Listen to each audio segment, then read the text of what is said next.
Almost missed my cue there. After discussing it with Lydia. Good morning. My name is Abigail Batome. My pronouns are she and hers. I'm a member of the Worship and Music Committee, and I'll be your worship associate this morning. I'm delighted to welcome you here, whether you're visiting this morning or a regular member. Please check with a greeter if you have any questions. Today we acknowledge that we are located in a place that was once the Wampanoag village of Patuxet. We strive to follow their example and be faithful stewards of this sacred land. The theme for today's service is paying attention. Our service is recorded. The candle section will be edited out so we can speak more candidly and personally as a community. This service will be posted on our Facebook page and on YouTube. We also share our services on local public access television. Our service today is presented by Alex Cotter. Because our services vary from week to week, we suggest you visit us again to experience the variety of worship we offer. If you're a visitor, please consider signing the guest book, which is in the foyer, so you may receive our weekly e-blast. And you are welcome to join us in the parlor for conversation after. No one volunteered, so there's no coffee. Whoever you are, whomever you love, whatever you believe, wherever you are on your journey, let us walk together this hour.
Our call to worship this morning is from a poem from Sometimes by Mary Oliver. Instructions for living a life. Pay attention. Be astonished. Tell about it.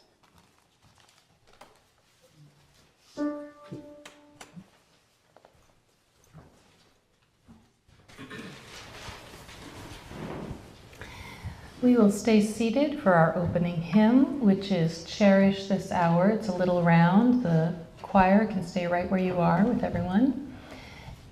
Please echo as I teach it to you.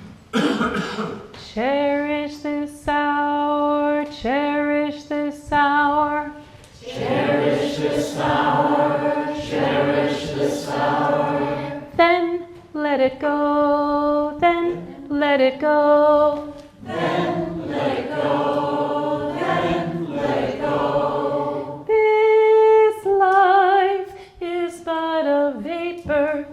This life is but a vapor. Blink and it's gone, blink and it's gone. Blink and it's gone, blink and it's gone. Together. Cherish this hour, cherish this hour.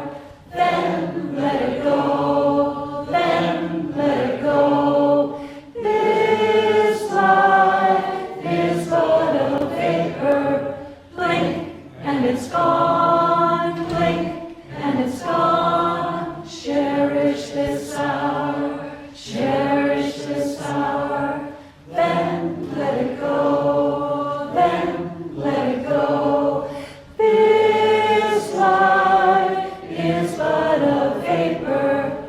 Blink, and it's gone. Blink, and it's gone. Cherish this hour. Cherish this hour.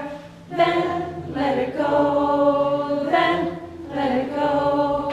Cherish this hour. Cherish this hour.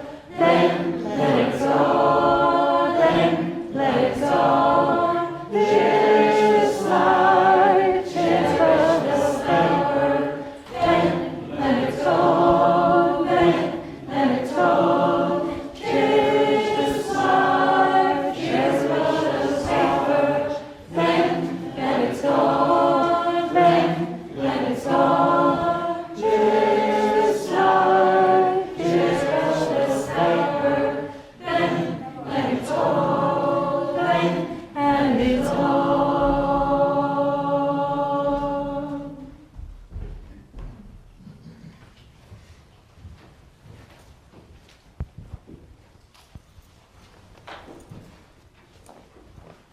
Please stand as we light our chalice as you are comfortable and able, and we will repeat our covenant.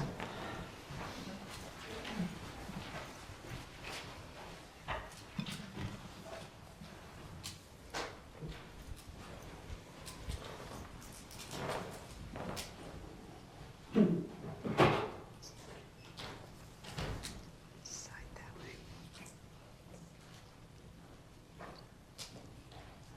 There you go.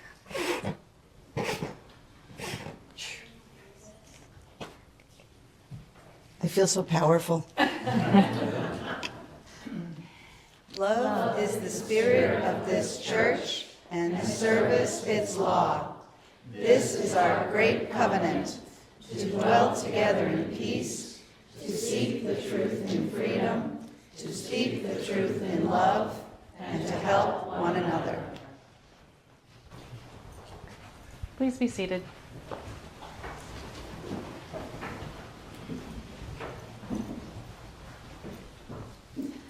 Mindfulness. That's something that our children are learning about in school now. They may have a little more of an understanding of it than adults do, because it starts so young.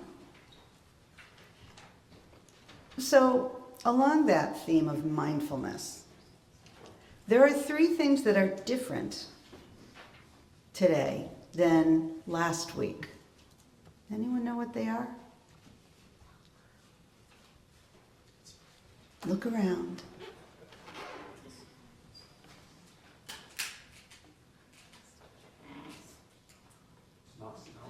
It's it's not snowing. Yep, that is correct. We have some new visitors sitting on close to the front. Any other? There's a garland on the floor there, is that new?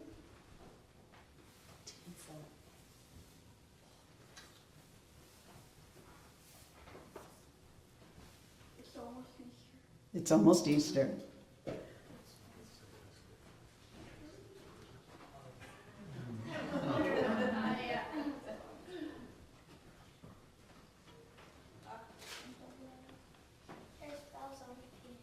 Bells on the piano. All these things all of a sudden are getting noticed because you were stopping and listening and focusing in on this moment. Mindfulness in the moment. Now we're going to go upstairs and do some more with mindfulness, but I wonder if you can stay in the moment for the whole service. That's your challenge for the day. This little light of mine, I'm gonna let it shine. This little light of mine, I'm gonna let it shine.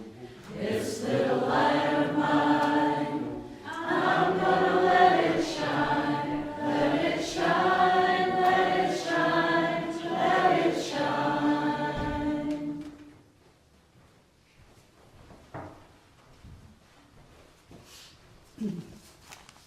Our reading is from Peace is Every Step by Thich Nhat Hanh. In our busy society, it is great fortune to be alive and to have the opportunity to walk on this earth. Many of us rush around without paying attention to what we are doing. We walk, but we are not really walking. We eat, but we are not really eating. When we walk like that, we print anxiety and sorrow on the earth. We have to walk in a way that we only print peace and serenity on the earth. Be aware of the contact between your feet and the ground. Walk as if you are kissing the earth with your feet. We have lost our ability to rest. We worry and fret continually. We do not allow our bodies to heal, and we do not allow our minds and hearts to heal. But when we learn to walk mindfully, touching life deeply in the present moment, we rediscover the miracle of being alive.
Well, hello friends.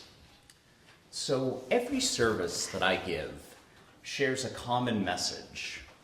You need a daily spiritual practice, something that fortifies you in your purpose and nourishes your spirit.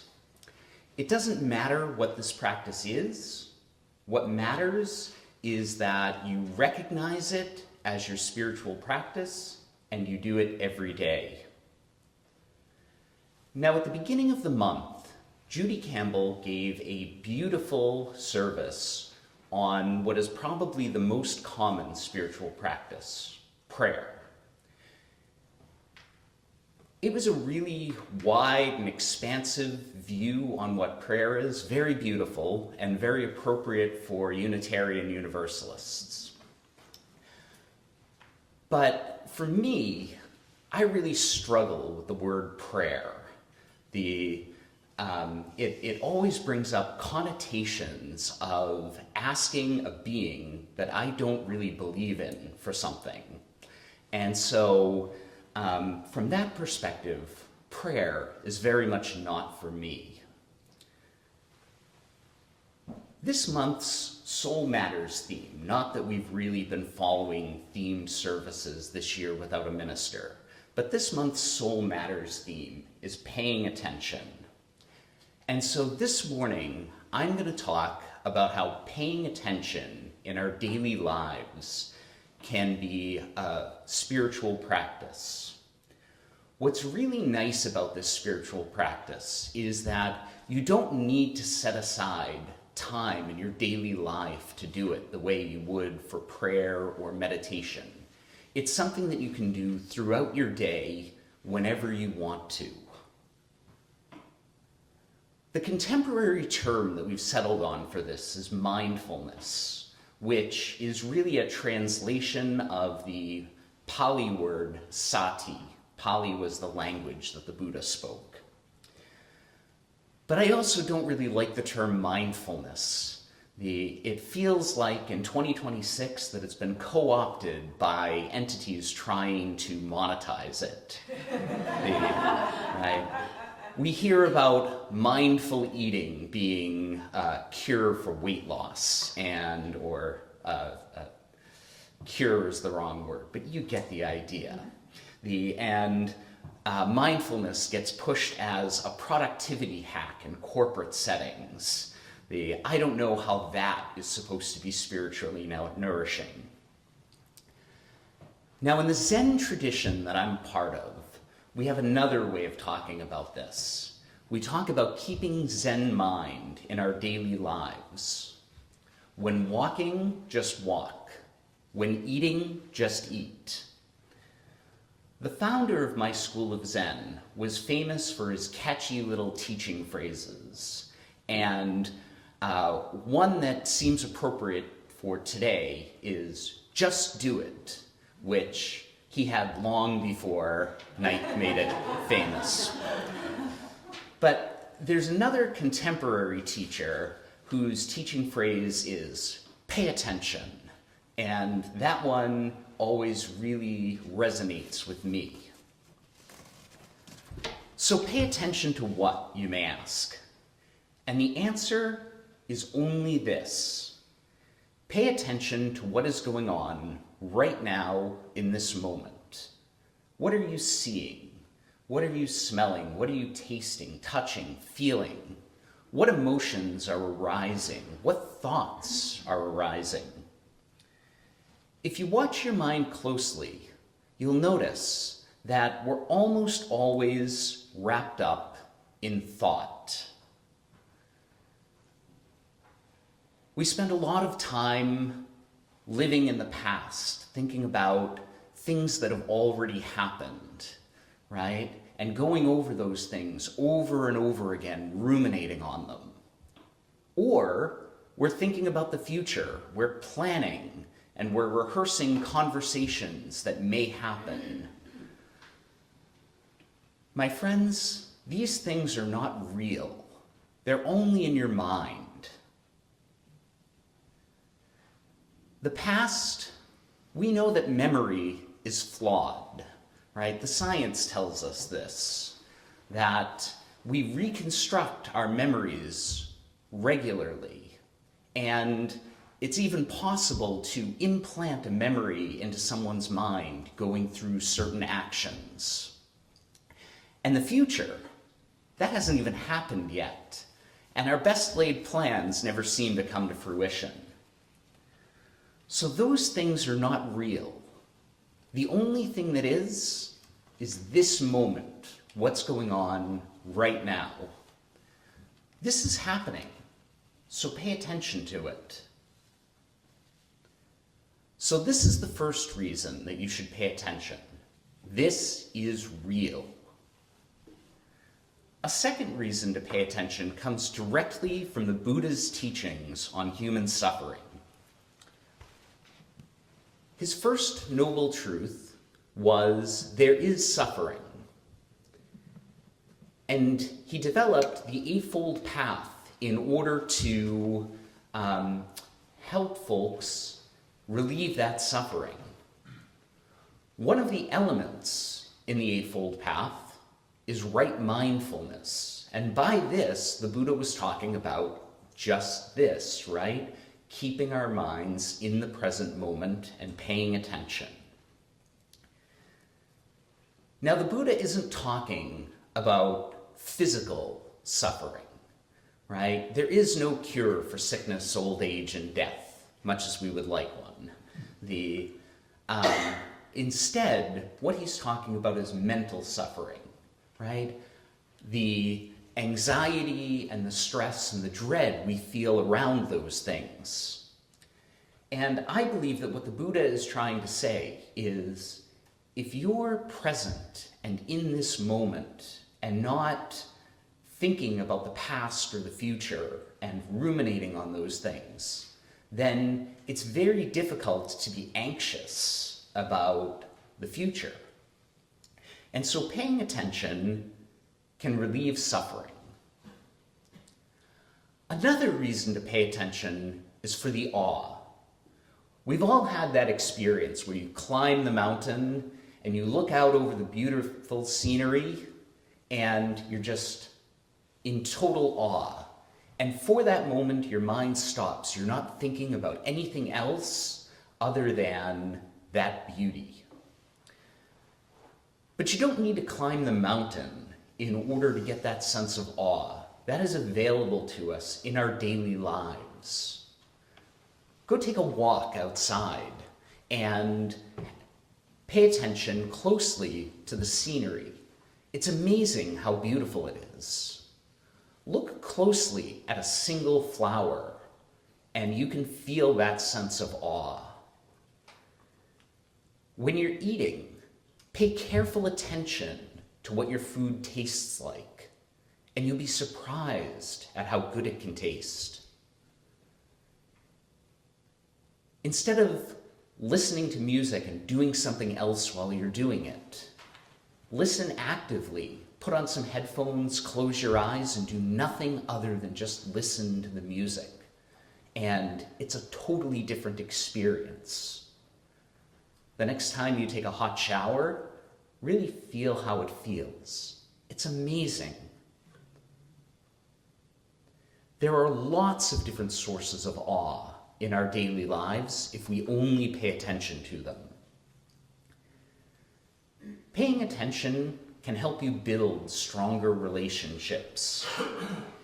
If you pay attention to your mind during a conversation, you'll notice that a good portion of what you're thinking about is formulating your next response.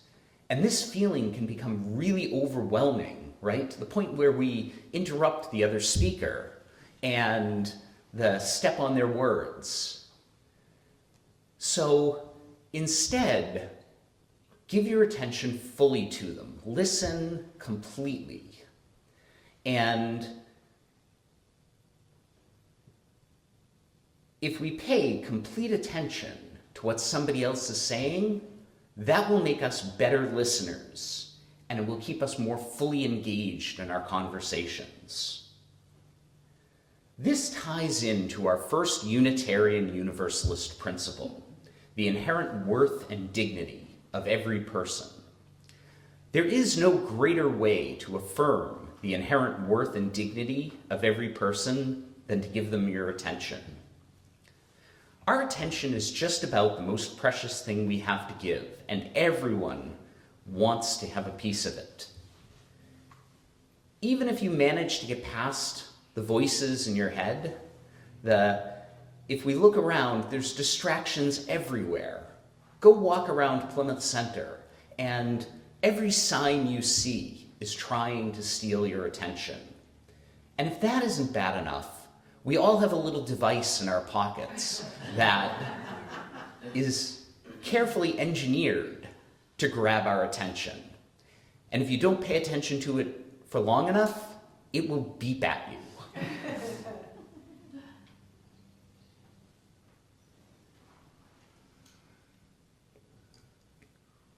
When we give our attention completely to another person, we are showing that they truly matter to us. Our second Unitarian Universalist principle is justice, equity, and compassion in human relations. Now, in Buddhism, they would say that paying attention leads directly to compassion. It's probably human nature to avoid suffering. We've all heard the cliche example, but we've all probably done it ourselves, of walking past an unhoused person and avoiding their gaze, right? Avoiding eye contact. But when we pay attention to human suffering, it becomes impossible not to feel compassion for that situation. And compassion hopefully leads to action, which is where equity and justice come in. In Zen, we ask, what is this? And the next question that inevitably follows, and how can I help? Finally, the seventh Unitarian Universalist principle is respect for the interdependent web of all existence of which we are a part. And interdependence is also one of our UU values. Now, in Buddhism, there are these big, deep philosophical concepts like non-duality and emptiness, which speak to the inseparability of all things. And so the interdependence is really wrapped up there. But we don't need these highfalutin philosophical concepts to talk about interdependence. Paying attention helps us to recognize that interdependence in our daily lives. If you pay attention to the food you eat, you may think about the animals that food came from, or the miracle that is photosynthesis. You may think about the farmers who helped to grow that food, or the grocery store clerk who sold it to you. When you're driving, you may reflect on the automotive worker who built your car, or the road construction crew that helps to maintain our roads, or the police officer who helps to keep our roads safe. Now, paying attention in our daily lives is trickier than it sounds. We're human beings, and it's in our nature to be lost in thought whenever our minds are at rest. If you decide to pay attention, half a moment later, you're back in your own mind thinking about something. And needless to say, we've already talked about the distraction industry in 2026. So how do we pay better attention? The first thing is that we have to do it intentionally, right? It is not in our nature to be paying attention. It's in our nature to be lost in thought. And so unless you've climbed the mountain and you're looking at that beautiful panorama, then it's not going to happen on its own. You need to take a moment out of your day and say, I'm really going to pay attention right now to what's going on. It's also impossible to pay attention all the time. It's easier to pay attention at some times than others. I find that the simpler the act that you're doing at the moment, the easier it is to pay attention. It is reasonably simple to pay attention if you're sitting in meditation. It's a bit harder, but still possible if you're walking. I find it even more challenging to pay attention while I'm cooking, but I try. And I find it almost impossible to pay attention in the way that I'm talking about while I'm working. And so you have to pick your moments. From there, what you want to do is try to stop your internal monologue. Stop talking to yourself. If you're not talking to yourself, it's going to be really difficult to be wrapped up in the past or the future. Now, when I do this, whenever a thought arises in my mind, what I like to do is label that thought. Thinking about work, thinking about cooking, that sort of thing. It's important to label the thought, but not to analyze it. And then from there, generally what happens for me is that thought just dissolves, and I'm back in the moment. If stopping your internal monologue is really difficult, and for a lot of people without practice it is, what you can do is think about exactly what's happening right now. Oh, how good my food tastes. Oh, how beautiful this flower is. Some folks use a practice called noting with this. What they do is they say over and over again in their minds exactly what it is that they're doing right now. Walking, walking, walking, or cutting carrots, cutting carrots, cutting carrots. You laugh, but when I cut carrots, that's what I try to do in order to maintain attention. Now, you can't pay attention all the time. Your mind is going to wander. And so every time it does, what you need to do is pull it back over and over and over again. And that's why we call it practice. The more you do it, the better you get at it. It will never be perfect unless maybe you attain enlightenment. But the more you do it, the better you will get at it. In particular, the better you will get at taking time out of your daily life and saying, I'm going to pay attention right now. Now, if you look up on the board, it says homily meditation. And initially, I was going to lead a short mindfulness meditation. But when I timed this homily, it ran a little long. And so I decided, better we get out of here too soon than too late. And so I'm going to skip the meditation for today. But if you take anything away from today, remember, it's important that you have a daily spiritual practice. And paying attention in our daily lives can be a deep and meaningful one. It's a great alternative to practices like prayer or meditation that we have to set aside time for, right? Paying attention can be done whenever we want throughout the day. Amen and blessed be.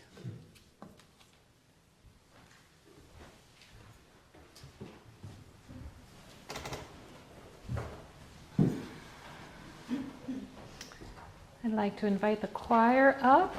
For our next hymn, number 184, I invite everyone to just remain seated. The choir will come up. I will play through this melody once. The choir will sing it once. I will play through it once. The choir will sing it once, and then we'll all do it together 3 times. Very short.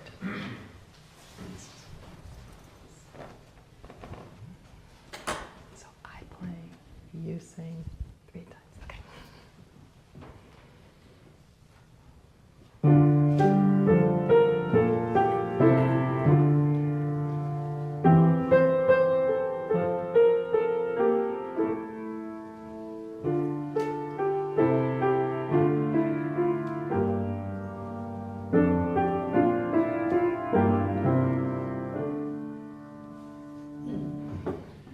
He loves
In a world filled with distractions competing for our attention, giving is one way we can intentionally choose what truly matters.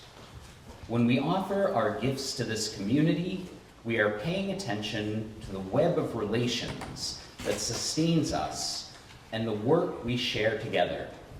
May this moment of giving be one more way we practice living with intention, compassion, and awareness.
Please be seated.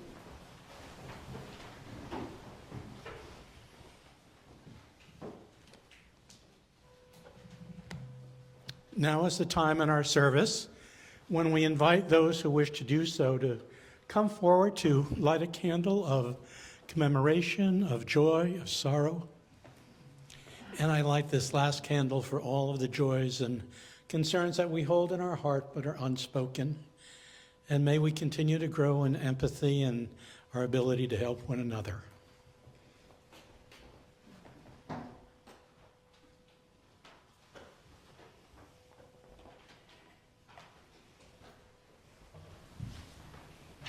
Let us take a moment to pause and pay attention. In the quiet of this moment, we notice the simple fact that we are here together, breathing, living, sharing this brief time in one another's company. Some of us arrive this morning carrying joy and gratitude. Others carry worry, grief, or uncertainty. May we hold space for all of it with patience and compassion. As we go back to our lives beyond this sanctuary, may we remember the simple practice of paying attention to the people before us, to the beauty around us, and to the ways we can care for one another in this interdependent web of life.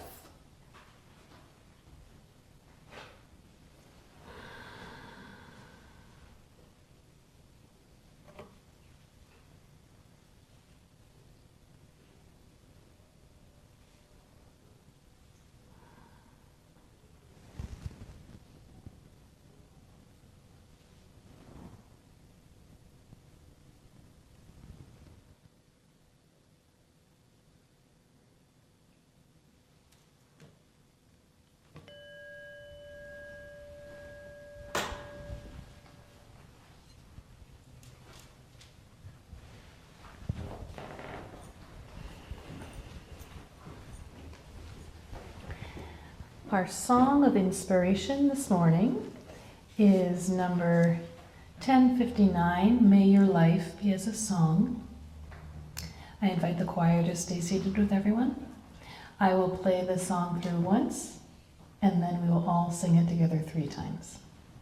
And I invite you, per Alex's beautiful invitation, to pay attention to what it feels like in your body as you're singing.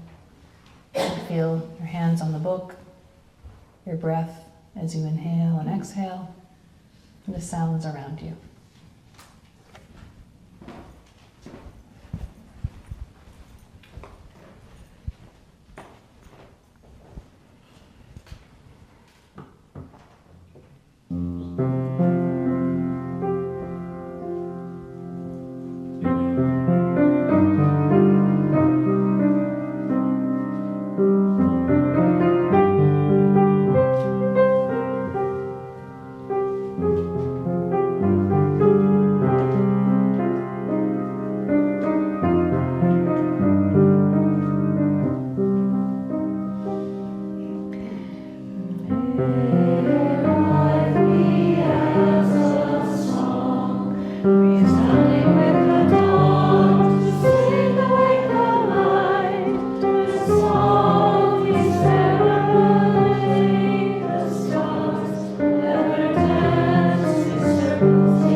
As you leave this place, may you remember the simple practice of paying attention.